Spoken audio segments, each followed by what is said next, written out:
राज्यात एक मंदिर असं आहे ज्यातल्या मूर्तीच्या पायाशी दर्शन घेण्यासाठी स्वतः सूर्यदेव आतपर्यंत येतात.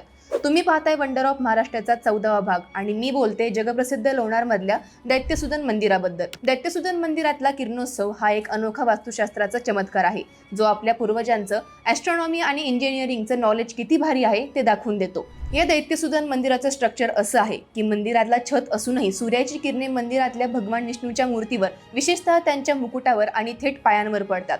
कारण या मंदिराच्या वरच्या भागात एक बारीक छिद्र आहे, ज्यातून हे किरण आत येतात. वरच्या भागात छिद्र कायम आहे. सूर्यही रोज उगवतो, पण हा चमत्कार वर्षातून फक्त एकदाच होतो आणि 4 दिवस चालतो, तोही मे महिन्यात. पण हा किरणोत्सव दररोज ठराविक वेळेत फक्त 10 मिनिटाचाच असतो. सगळ्या संपूर्ण अंधार असणाऱ्या या मंदिराला जेव्हा मूर्तीवर सूर्याची किरणे पडतात तेव्हा सगळं मंदिर उजळून निघतं. 1878 मध्ये जेव्हा या भागातील माती काढली गेली तेव्हा जमिनीत हे मंदिर दिसून आलं होतं.